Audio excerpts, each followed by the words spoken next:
जी ये बताइए कि आपका जो इवेंट लाइन में आगमन कैसे हुआ, कैसे आपने एंकरिंग की लाइन पकड़ी और इसके पीछे का रहस्य क्या है? क्योंकि बहुत सारे परिजन, बहुत सारे सदस्य आगरा के जानना चाहते हैं कि एक्चुअल में भानु सिंह जो नाम है उसके पीछे की हिस्ट्री क्या है।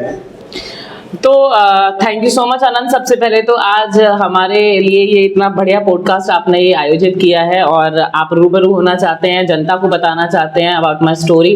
तो सबसे पहले तो मैं बताना चाहूँगा कि आगरा में मॉडलिंग शोज तो बहुत होते हैं, लेकिन कहीं ना कहीं मैं बात करूँ अगर इसके मुद्दे की, तो ये मुद्दा बहुत बड़ा है। मॉडलिंग जो शब्द है ना, वो अपने आप में बहुत बड़ा संसार समेटे हुए है।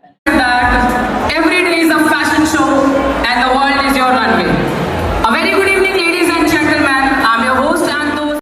सजनी जब नचे आ सारे यार।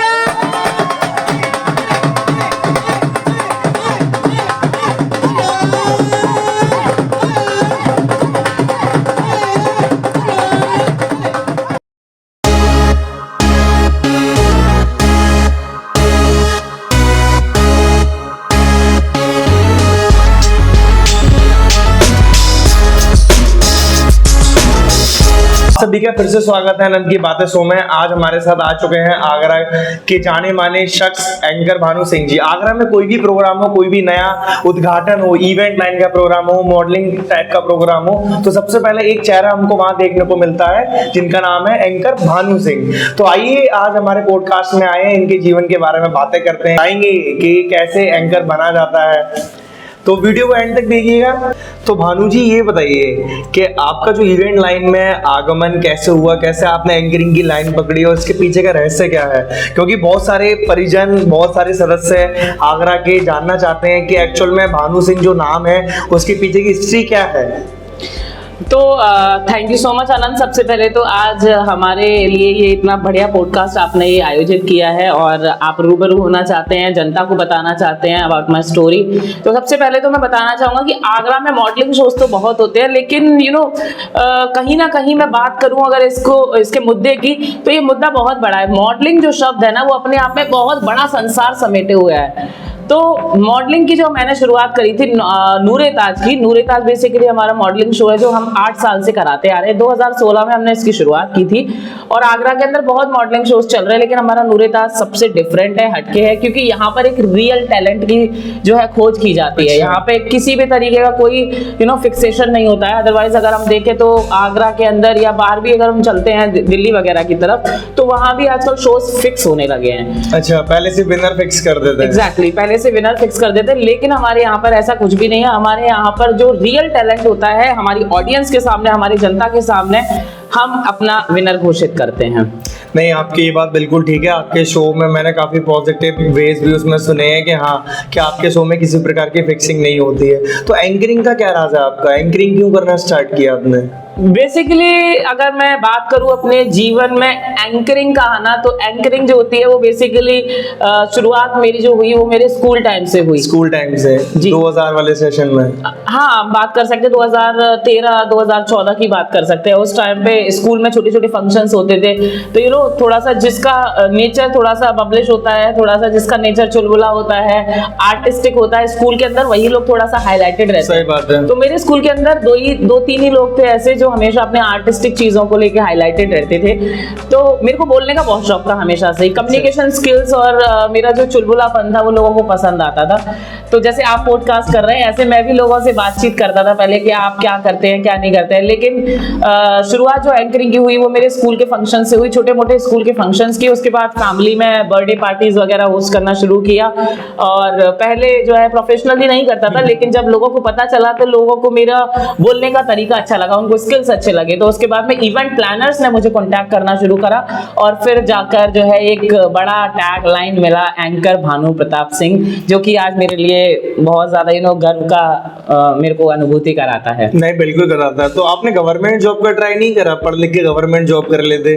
मेरा मानना ये है कि आजकल गवर्नमेंट जॉब ना, अगर मैं बात करूं गवर्नमेंट जॉब की, तो हमारे जो इंडिया का एजुकेशन सिस्टम है, या अगर हम बात करें जॉब की जो हमारा पूरा गठन है, जो सारी चीजें हैं, मुझे लगता है कहीं ना कहीं वो दब के रह गई है और एक कमरे के अंदर चार दीवारी में सीमित रह गई है। तो मुझे लगता है अपनी जगह पर सारी चीजें अच्छी है, लेकिन हम मनुष्य हैं और हम ही अपना ताना बाना बुन सकते हैं। हमने एक बार जन्म लिया है तो कुछ ऐसा करके जाओ जिससे कि ना आपको भी अच्छा महसूस हो और सामने वाला जो आपके समक्ष जुड़ा हुआ है उससे भी अच्छा अनुभूति होनी चाहिए। तो मुझे लगा कि गवर्नमेंट जॉब में हम कहीं ना कहीं घिर के रह जाते हैं। अपनी लाइफ को एंजॉय करना और प्रतिपल सबसे मिलना और अपने आस पड़ोस में क्या हो रहा है और अपनी दुनिया को एक्सप्लोर करना सबसे बड़ी चीज है। या फिर मैं इसको ऐसे कर कह सकता हूँ कि आप उस लेवल तक पढ़ नहीं पाए? बेसिकली ये तो नहीं बोलेंगे कि पढ़ नहीं पाए, क्योंकि जब मैंने 12th करी थी तभी से मुझे थोड़ा सा इंटरेस्ट था इन चीज़ों के अंदर, आर्टिस्टिक चीज़ों के अंदर जाना। लाइक देखिए मैं टीचिंग करते करते मुझे 6 साल हो गए, तो आप ये वाली लाइन तो थोड़ा सा मैं कहूँगा कि गलत हो जाएगी इसको बोलना, क्योंकि मेरे को 6 साल हो चुके हैं। 6 साल मैंने टीचिंग करी है and I was taking the classes from 9 to 12 biology and SST। Sometimes I teaches English also, छोटी क्लासेस को मैं इंग्लिश भी पढ़ाता था। तो 6 साल के मेरे टीचिंग करियर में मैंने जो टीचिंग करियर की जो अपनी एंड किया है वो इसी वजह से किया क्योंकि मुझे एंकरिंग्स मिलने लगे, बहुत अच्छे अच्छे इवेंट्स मिलने लगे, तो फिर मैंने वो अपनी टीचिंग को वहीं स्टॉप किया। अदरवाइज मेरे को टीचिंग लाइन सबसे ज्यादा पसंद थी। अभी आज के समय में आपके ऊपर फीमेल्स की तरफ से ये आरोप है कि आप जहाँ भी जाते हो सबका दिल जीत लेते हो, ये क्या है? मुझे लगता है कि आजकल अगर हम फीमेल्स की बात करें तो फीमेल्स जो है वो सबसे ज्यादा अट्रैक्ट उन लोगों की तरफ होते हैं जिनसे उन्हें एक सेफ वाइब आती है। सेफ वाइब आती है, एग्जैक्टली क्योंकि आजकल जो है ना, मैं किसी को टारगेट नहीं कर रहा हूँ, मैं किसी के बारे में कुछ गलत नहीं सेंस करना चाहूंगा, आप अदरवाइज ना लें, लेकिन आजकल मुझे लगता है कि जितनी भी फीमेल्स है ना वो कहीं ना कहीं और किसी ना किसी तरीके से, आप कहीं भी चले जाइए, किसी भी सेक्टर में चले जाइए, आप इवन किसी से उनका पर्सनल अनुभव भी मांगेंगे तो ज्यादातर लड़कियां आपको बताएंगी कि वहां पे उनके साथ में कुछ ना कुछ गलत तरीके से उनको रिएक्ट किया गया, गलत तरीके से उनके साथ में पेश आए, और जो एम्प्लॉइज वगैरह होते हैं, तो कहीं भी जॉब वगैरह की भी हम बात करते हैं तो इसीलिए मुझे लगता है कि मैं जितनी भी फीमेल्स है, जितनी भी हमारे मॉडलिंग में लड़कियां जुड़ी हुई है, इवेंट में लड़कियां जुड़ी हुई है, मैं उनके साथ में बहुत ही ज्यादा उनको अपनी माँ देखता हूँ, एक फैमिली देखता हूँ मैं अपनी। तो माँ बहन बेटी अगर हम किसी को मानते हैं तो मुझे लगता है कि वहाँ फीमेल सबसे ज्यादा आपके ऊपर ट्रस्ट कर सकती है और आपके साथ बहुत कंफर्टेबल रह सकते हैं। तो आपके रिलेशनशिप के बारे में आपका क्या कहना है? कितनी गर्लफ्रेंड रह चुकी हैं आपकी? गर्लफ्रेंड के बारे में तो आई डोंट थिंक सो कि मेरी कोई गर्लफ्रेंड रही है। तो आपको पूरा विश्वास है कि गर्लफ्रेंड बन ही नहीं सकती? नहीं, मेरी गर्लफ्रेंड नहीं बन सकती है। बिकॉज़ मुझे लगता है कि मैं बॉयफ्रेंड मटेरियल नहीं हूँ। जब मैं सबको बहन बेटी और उनमें माँ ढूंढता हूँ तो फिर मेरी गर्लफ्रेंड मुझे नहीं लगता। नहीं ऐसा नहीं है, कोई ना कोई लड़की तो आपको जरूर पसंद करती होगी। लड़कियां बहुत सारी पसंद करती हैं, पर मुझे लगता है कि मेरी फैमिली ही मेरे लिए एक अच्छी सुकन्या और मेरे लिए एक अच्छी पत्नी ढूंढने के लिए मेरे घर वाले ही उसमें सबसे पत्नी ढूंढेगी आपकी फैमिली या लड़की ढूंढेगी? मेरी फैमिली ऑब्वियसली मेरे लिए एक लड़की ढूंढेगी जो मेरे लिए पत्नी बनेगी। तो मैं वही कहना चाह रहा हूँ कि मेरी फैमिली है। दूसरे की पत्नी ढूंढेगी। तो चलिए अब हम चलते हैं आपके इवेंट के ऊपर। तो आप जो इवेंट क्या कराते हैं उसमें कैसे क्या प्लानिंग करनी पड़ती है इवेंट की? इवेंट की प्लानिंग के लिए आपको कम से कम 2-2.5 महीने का वक्त चाहिए होता है, क्योंकि इवेंट एक स्पॉन्टेनियस चीज नहीं है। Event is all over the planning of छोटी से छोटी चीज जो आपके इवेंट में होने वाली है। आपको एक छोटी से छोटी पिन भी अगर गिर रही है ना स्टेज पे तो आपको उसकी भी लिखित में चीजें होनी चाहिए। तो इवेंट प्लानिंग के लिए आपको 2 से 2.5 महीने पूरे चाहिए। इवन इससे ज्यादा भी टाइम लग जाता है। अगर मैं किसी डेस्टिनेशन वेडिंग की बात करूं तो उसमें कम से कम आपका 4 से 5 महीने जाते हैं। 4 से 5 महीने जाते हैं। अगर मैं फैशन इवेंट की बात करूं तो उसमें आपके 2 से 2.5 महीने जाते हैं, जो बहुत ज्यादा एक टिपिकल टाइम होता है, बहुत टफ टाइम होता है उसमें सारी चीजों को प्लान करना। आपकी फीचरिंग रिपोर्ट्स के अनुसार आप आगरा से बाहर जब वेडिंग के डेस्टिनेशन वेडिंग में जाते हैं, लाइक भरतपुर साइड में, वहाँ जो बड़े बड़े महल टाइप के होते हैं, उसमें क्या एक्सपीरियंस रहता है आपका? वहाँ का एक्सपीरियंस तो ऑब्वियसली एक मैं ये बोलूंगा कि कहते हैं ना कि आसमान में उड़ रहे हैं। वहाँ पे जाके तो मुझे ऐसा फील होता है कि हम आसमान में उड़ रहे हैं, क्योंकि ऑब्वियसली सी बात है, जिस चीज को आप टीवी पे देख रहे हो, अखबारों में देख रहे हो, इंटरनेट पे देख रहे हो, वो चीजें आपको वहाँ अनुभूति कराती हैं कहीं ना कहीं। तो जब पहली बार मैं भरतपुर और जयपुर जैसी जगहों पर वेडिंग डेस्टिनेशंस पर गया तो मैं खुद ही खो गया उसमें, क्योंकि हिस्टोरिकल बिल्डिंग्स जो होती हैं, हिस्ट्री, उनसे मेरा बहुत ताल्लुकात रहा है। मैं हिस्ट्री का छात्र रहा हूँ। सो बेसिकली मुझे बड़ा पसंद है जब भी हम किसी हेरिटेज बिल्डिंग्स में जाते हैं तो वहाँ पर रहना, 2-2 3 दिन की शादी होस्ट करना, उनके रूम्स को एक्सप्लोर करना, उन पूरे महलों को एक्सपीरियंस करना, वो बहुत अच्छी फीलिंग होती है। तो कहीं ना कहीं मेरे लिए डेस्टिनेशन वेडिंग प्लानिंग और डेस्टिनेशन वेडिंग को होस्ट करना एक अलग ही लेवल का एक्सपीरियंस है। एक फीमेल इनेबलिंग एनवायरनमेंट में आप रहकर अपने माइंड को कैसे मतलब शांत कर पाते हो?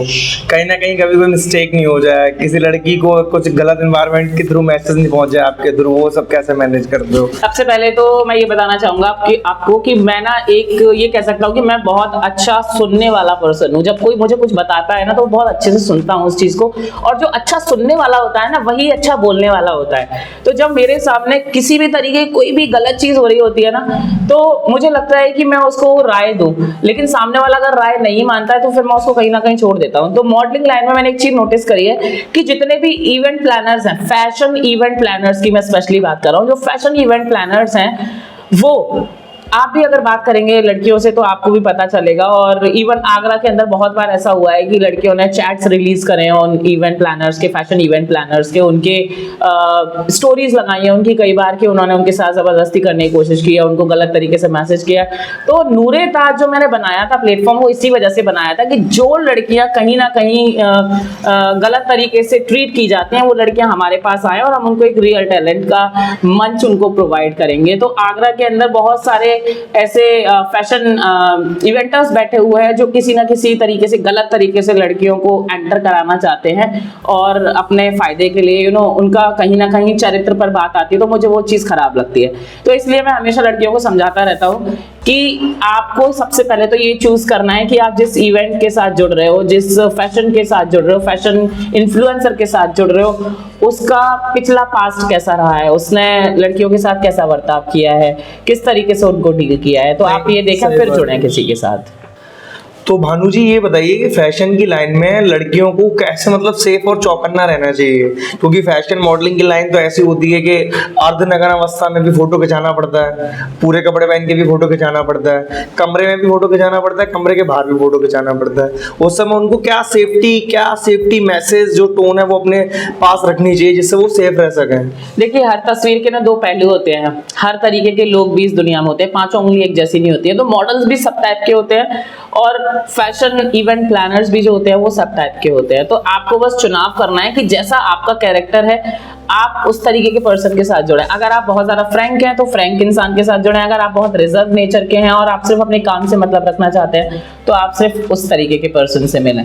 तो आजकल क्या हो गया है, जैसे आजकल ना लड़कियां बहुत जल्दी फंस जाती हैं। फंसने का सेंस क्या है, ट्रैप दिया जाता है। एक ट्रैप आता है जो इंस्टाग्राम, फेसबुक और व्हाट्सएप के जरिए रैंडमली किसी भी लड़की को वो मैसेज करते हैं कि हमने आपकी प्रोफाइल सेलेक्ट कर लिया, आपके इंस्टाग्राम पर फोटोज देखे हैं और दिल्ली में शूट है, आपको 15,000 20,000 रुपए दिए जाएंगे। तो सबसे पहली बात तो आप यहीं पे चौकन्ने हो जाइए। दिल्ली जैसे शहर में जहां पर कितनी स्टाइलिश लड़कियां रहती हैं, कितनी मॉडर्नाइजेशन वर्ल्ड है, वहां का एक अलग ही लेवल का है। दिल्ली जैसे शहर का आप जानते ही हैं। सही बात तो आप सबसे पहले ये समझिए कि आप आगरा जैसे शहर में, और आगरा जैसे शहर से आपके पास पहले से मैसेज आया है और वो आपको 15,000 रुपए ऑफर कर रहे हैं सिर्फ एक मॉडलिंग के पिक्चर के लिए, आपको एक शूट के लिए 15,000 रुपए दे रहे हैं। तो आपको यहीं पे चौकन्ना हो जाना चाहिए कि कोई बात चीज किसी भी तरीके से गलत है।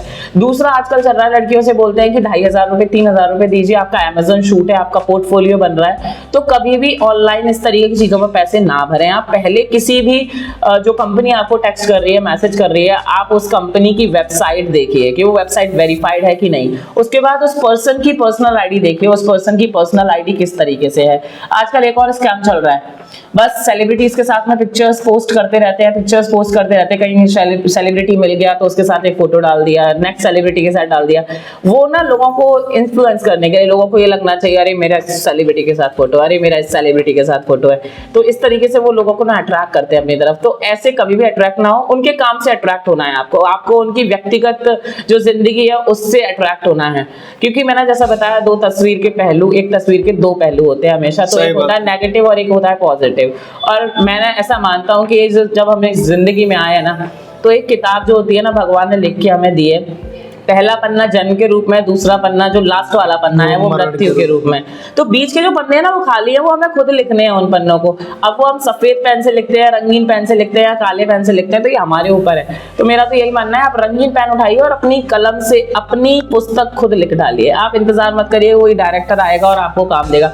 आप ये इंतजार कीजिए कि आप अपना काम करिए, डायरेक्टर खुद आएगा आपके पास और आपको काम देगा। नहीं, बात ठीक है आपकी। तो वही है बस कि इसी तरीके से इवेंट इंडस्ट्री को बस मैं तो यही कहना चाहूंगा, हाथ जोड़ के विनती है मेरी कि भाई इवेंट इंडस्ट्री को बदनाम होने से बचाइए। और जो मॉडल जल्दी फंस जाते हैं आप लोग प्लीज चौकन्ना रहिए, क्योंकि ये इवेंट इंडस्ट्री ना बहुत ज्यादा हाई फाई इंडस्ट्री है, बहुत क्लासी इंडस्ट्री है, ट्रेंडी इंडस्ट्री है। तो इस चीज को आप जिस तरीके से ढालना चाहेंगे ना वैसे ढल जाएगी। अगर आपके साथ कुछ गलत होता है तो वहीं की वहीं आप उस चीज के खिलाफ आवाज उठाइए, और कुछ भी गलत ना हो इसलिए पहले आपको बदलना पड़ेगा, तब आप किसी को बदल पाएंगे।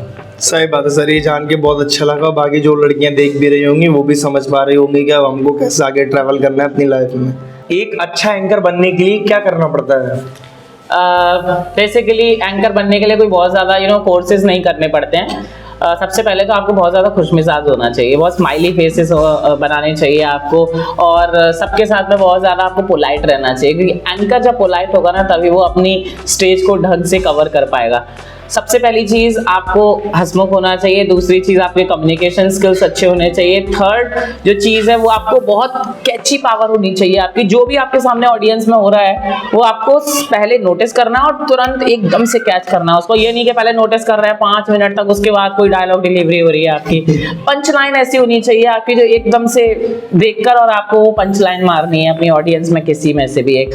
दूसरी चीज़ आपको शब्दों में बहुत ज़्यादा चूजी होना पड़ेगा। कुछ भी नहीं आपको बोलना है वहां पे कि फाड़ दी भाई, आपने स्टेज पे परफॉर्मेंस ऐसी दी, आपने तो सबकी फाड़ दी। तो आपको शब्दों को थोड़ा सा लिमिटेशंस उनके अंदर रखने पड़ेंगे। बहुत सारे एंकर्स मैंने देखे हैं वो एकदम से फ्लुएंटली कुछ भी बोल देते हैं और फैमिली मेंबर्स के ऊपर इतनी गलत पंच लाइन बोल देते हैं, इतनी गलत शब्दों को बोल देते हैं कि वो बुरे भी लग जाते हैं कभी कभी। आप क्लाइंट का काम करने आ रहे हैं तो आप किसी भी तरीके से क्लाइंट को कंफर्टेबल कराइए, ना कि अपने आप को कंफर्टेबल करा के कुछ भी बोल दीजिए। कम्युनिकेशन स्किल्स, आपका हंसमुख नेचर होना चाहिए, आपका बॉडी पोस्चर बहुत अच्छा होना चाहिए। तीसरी चीज, चौथी चीज आपका ड्रेसअप, सबसे मेन चीज होती है ड्रेसअप। आप अगर संगीत में है तो संगीत जैसा ड्रेसअप पहनिए, थोड़ा सा लाइटिंग और झिलमिलाहट वाला आपका होना चाहिए पोशाक। दूसरी चीज़, अगर आप मान लीजिए प्रोफेशनल स्टेज पर हैं जहाँ पर डॉक्टर्स की मीट चल रही है तो आपको वहाँ पे प्रोफेशनल कपड़े पहनने चाहिए, आपका फॉर्मल लुक होना चाहिए। अगर आप हल्दी फंक्शन में हैं तो आपके थोड़े से कलरफुल कपड़े होने चाहिए, ऑरेंज, येलो और वाइट और इस तरीके के। अगर आप मेहंदी फंक्शन में हैं तो उससे रिलेटेड थीम होनी चाहिए आपकी ड्रेस की। तो बेसिकली यही है, ड्रेसअप सबसे इंपॉर्टेंट होता है, आपके कम्युनिकेशन स्किल्स इंपॉर्टेंट होते हैं, आपके वर्ड्स में लिमिटेशंस होनी चाहिए। You have to draw some boundaries over the event as well as your standing position, कि आप किस पोजीशन में खड़े हुए हैं स्टेज पर। एंड ओवरऑल आपका जो कंसंट्रेशन है वो सिर्फ और सिर्फ आपके उस इवेंट एरिया तक होना चाहिए। ये नहीं कि इवेंट में खड़े हुए हैं और सोच कहीं और की रहे हैं। जब भी कहीं जाएं तो सबसे पहले अपने आप को कंफर्टेबल बनाएं स्टेज पर। 10 जगहों की और बातें आपके मन में नहीं चल रही होनी चाहिए। और नेक्स्ट सबसे इंपॉर्टेंट चीज, लॉयल होना पड़ेगा आपको। ऐसा नहीं कि पैसों के लिए आपने इवेंट ले लिया 5000 का, 2 घंटे बाद आपके पास इवेंट आया 10,000 का, तो 5000 वाला छोड़ के 10,000 वाला ले लिया। आपको अपने वर्ड्स का होना पड़ेगा। नहीं, सही बात है। तो आपके हिसाब से लोगों की लाइफ में जो नवयुवक हैं, जो नई जनरेशन है, उनमें क्या चेंजेस होने चाहिए? सबसे पहला चेंजेस तो यही होना चाहिए कि इंसान को अपने ऊपर पूर्ण विश्वास होना चाहिए। आजकल ना लोगों के अंदर कॉन्फिडेंस की बहुत ज़्यादा कमी है, और सबसे ज़्यादा अगर मैं यूथ की बात करूँ तो यूथ है ना बहुत ज़्यादा मॉडर्नाइजेशन की तरफ जा रहा है। बहुत अच्छी बात है, मेरे को बहुत अच्छा लगता है जब इंसान मॉडर्न वर्ल्ड की तरफ बढ़ता है, लेकिन मॉडर्न वर्ल्ड को देखते देखते अपने एथिक्स, अपने मैनर्स, अपनी अंदर आपको थोड़ा सा आपकी जो व्यक्तिगत शैलियां हैं उनको भी थोड़ा सा आपको निखारना पड़ेगा। और आप बस हमेशा अपने जड़ों से जुड़े रहें। आप किस फैमिली से आ रहे हैं, आप किस परिवार से आ रहे हैं, आप किस समाज से आ रहे हैं, तो आपको ये सबसे बड़ी चीज इंपॉर्टेंट जो याद रखनी है, कभी भी अपनी एथिकल वैल्यूज को ना भूलें। कि और बहुत से लोग क्या होता है ना, बहुत ज्यादा हाई फाई हो जाते हैं, लेकिन वो ये सोचते हैं मैं इतनी हाई फाई हूं तो मैं किसी को कुछ भी बोल दूं, मैं कुछ भी कर दूं। ऐसा नहीं होना चाहिए। आपको हमेशा अपनी रूट से जुड़े रहना चाहिए, आपको हमेशा जड़ों से जुड़े रहना चाहिए। आजकल एक ट्रेंड चल रहा है, वैसे ये क्वेश्चन हमसे रिलेट नहीं करता लेकिन मैं फिर भी पूछ ही लेता हूँ कि लड़कों को जो माइंड करा जाता है सामने से क्वालिटी चेक करके वो उसके बालों के हिसाब से कैच करा जाता है, और लड़कियों को उसके कपड़े के हिसाब से जज करा जाता है कि इनका घर वालों का इन पर होल्ड कितना है।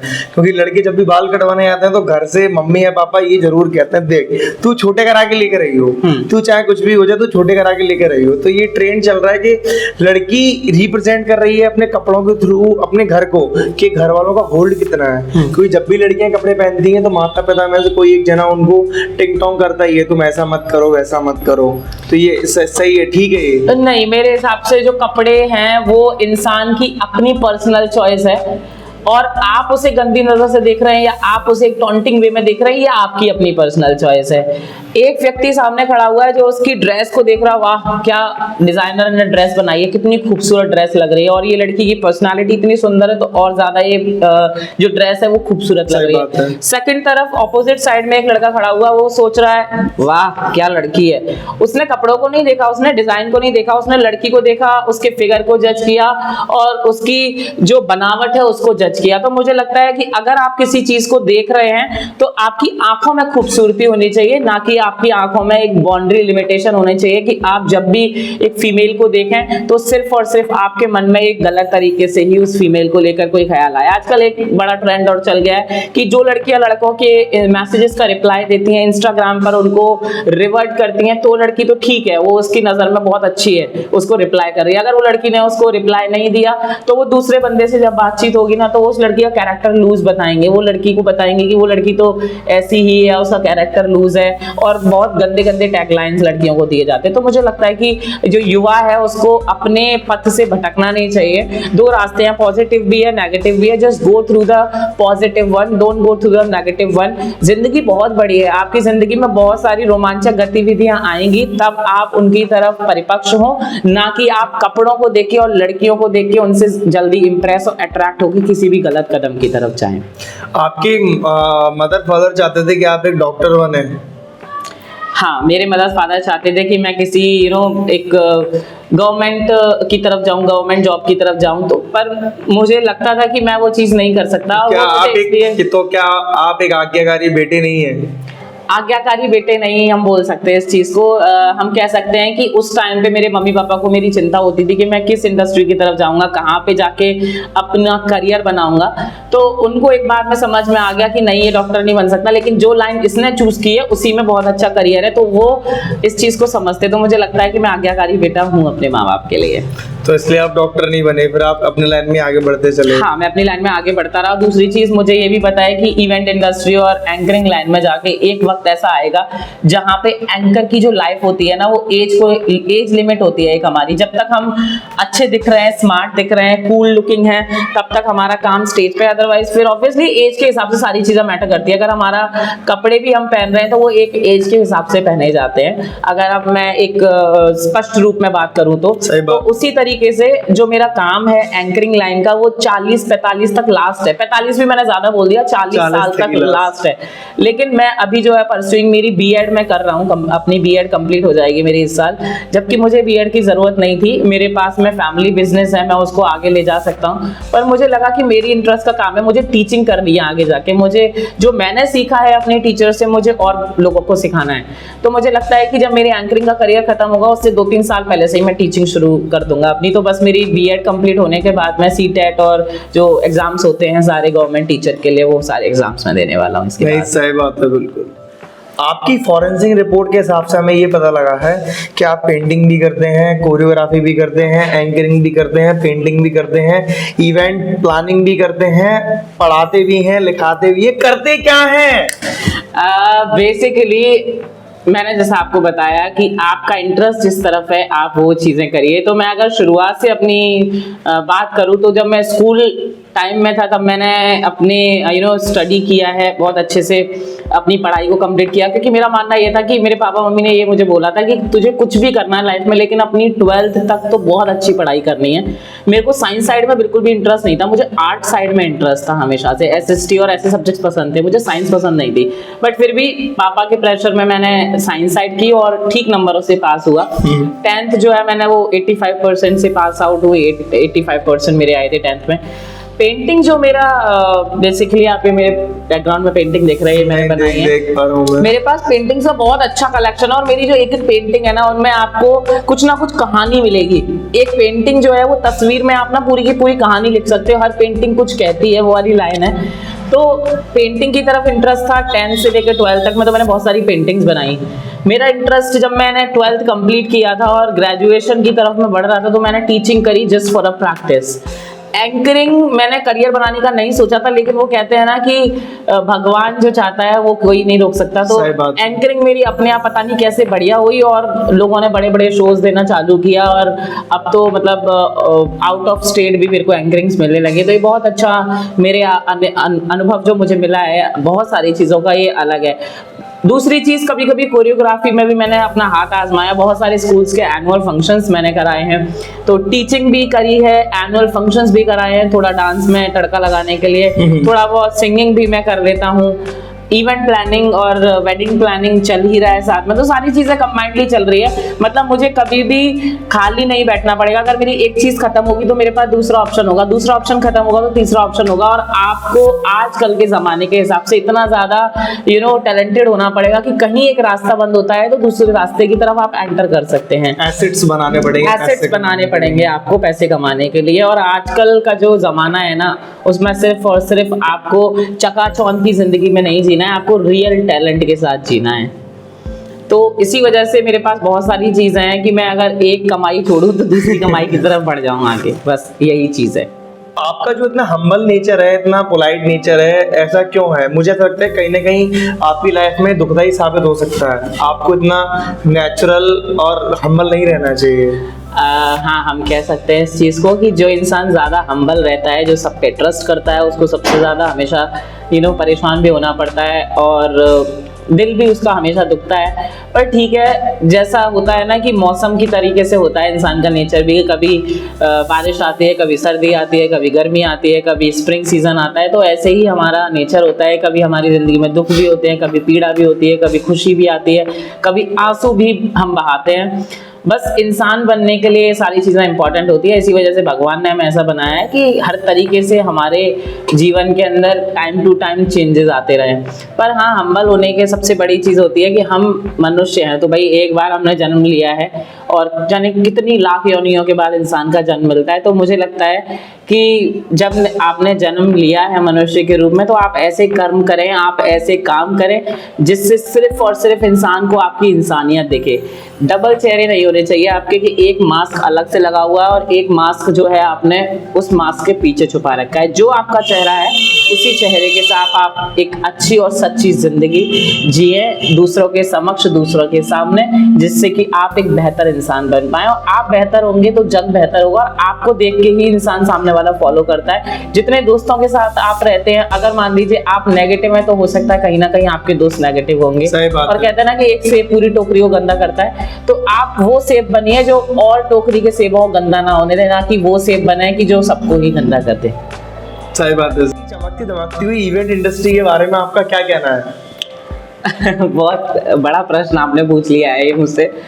आगरा की इवेंट इंडस्ट्री के बारे में बस मेरा यही कहना है कि मैं सबको रिक्वेस्ट करना चाहता हूँ, एक बहुत ही रिक्वेस्टिंग वे में, कि भाई इवेंट इंडस्ट्री को इवेंट इंडस्ट्री की तरीके से चलने दीजिए। आगरा के अंदर आए दिन ऐसे शोज होते हैं, गली गली में तो मिसेस इंडिया होने लगे हैं, गली गली में मिसेस यूनिवर्स होने लगे हैं। हर शो के अंदर सेलिब्रिटी का फोटो लगा के और लोगों से पैसा ऐंठने का जो पैंतरा है, उसको सब लोग अप्लाई करने लगे हैं।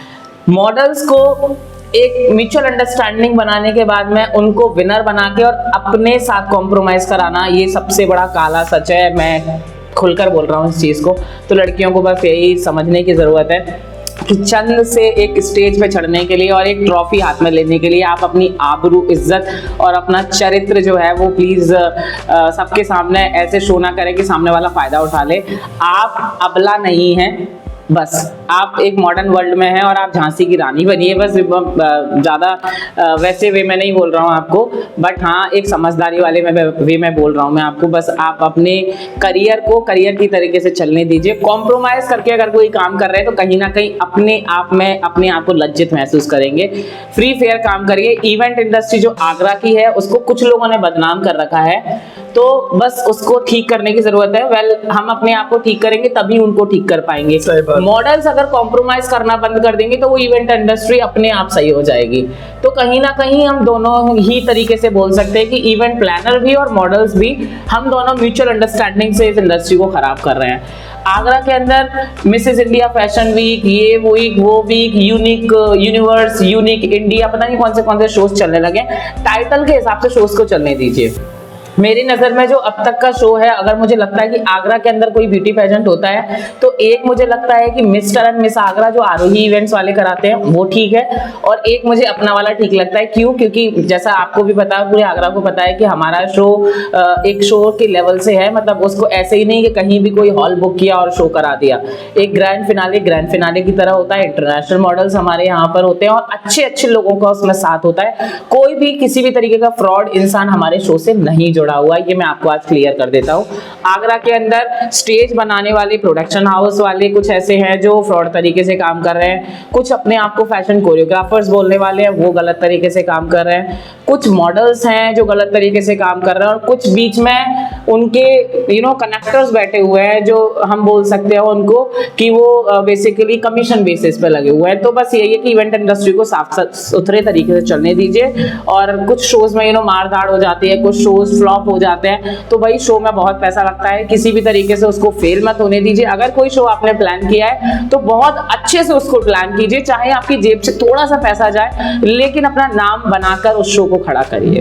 सही बात। लड़कियों को पता चलेगा मॉडलिंग फैशन इंडस्ट्री में हमको कैसे आगे बढ़ना है, कैसे इस कदम को फूक कर रखना है। और साथ के साथ आपको ये भी पता चला होगा कि एक अच्छा एंकर बनने के लिए हमको किसी कोचिंग की जरूरत नहीं पड़ती है, केवल आप खुद से ही अपने कुछ स्टेप्स को इंप्रूव करके आप एक अच्छा एंकर बन सकते हैं। तो हम अपने एक एपिसोड में वापस से भानु जी को बुलाएंगे, कुछ नई चीजों को आगे डिस्कस करेंगे। जब तक के लिए चैनल को लाइक, सब्सक्राइब, फॉलो कर लीजिएगा। टाटा।